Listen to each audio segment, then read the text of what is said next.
Words of Sri Aurobindo from the book The Mother, Part 2, Letters on the Mother by Our Lord, Chapter 6, Working of the Mother's Force, page 150. Topic: Psychic openness to the Mother's force. Sri Aurobindo says, what is needed is to profit by the discovery and get rid of the impediment. The mother did not merely point out the impediment, she showed you very expressly how to get rid of it, and at that time you understood her, though now, at the time of writing your letter to me, the light which you saw seems to have been clouded by your indulging your vital more and more in the bitter pastime of sadness. That was quite natural, for that is the result sadness always does bring. It is the reason why I object to the gospel of sorrow and to any sadhana which makes sorrow one of its main planks, abhimana, revolt, viraha. For sorrow is not, as Spinoza pointed out, a passage to a greater perfection, a way to Siddhi. It cannot be, for it confuses and weakens and distracts the mind, depresses the vital force, darkens the spirit. A relapse from joy and vital elasticity and ananda to sorrow, self distrust, despondency, and weakness is a recoil from a greater to a lesser consciousness. The habit of these moods show a clinging of something in the vital to the smaller, obscurer, dark, and distressed moment out of which it is the very aim of yoga to rise. It is therefore quite incorrect to say that the mother took away the wrong key with which you were trying to open the fairy palace and left you with none at all. For she not only showed you the true key but gave it to you.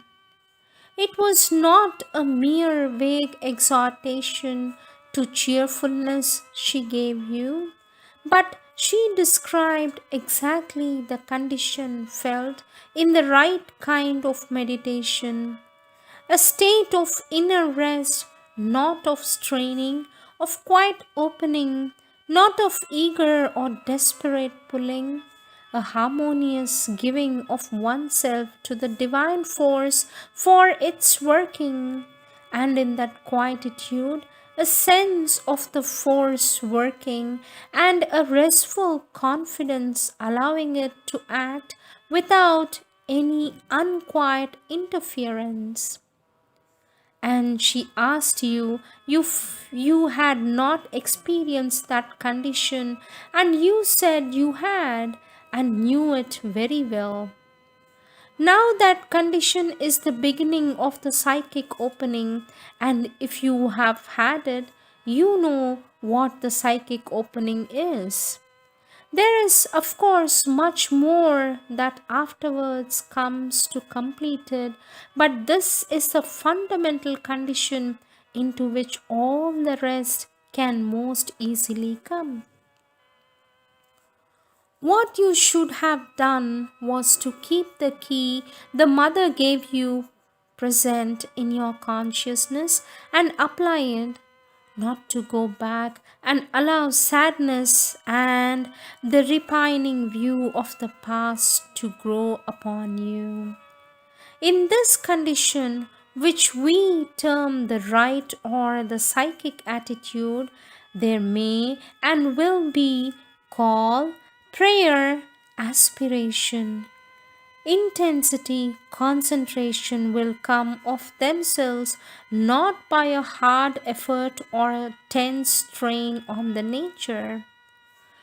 Rejection of wrong moments, frank confession of defects are not only not incompatible but helpful to it.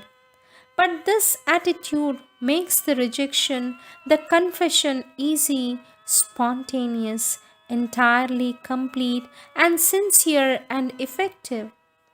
That is the experience of all who have consented to take this attitude. I may say in passing that consciousness and receptivity are not the same thing. One may be receptive, yet externally unaware of how things are being done and of what is being done. The force works, as I have repeatedly written, behind the veil. The results remain packed behind and come out afterwards, often slowly, little by little, until there is so much pressure that it breaks through somehow and forces itself upon the external nature. There lies the difference between a mental and a vital straining and pulling and a spontaneous psychic openness, and it is not at all the first time that we have spoken of the difference.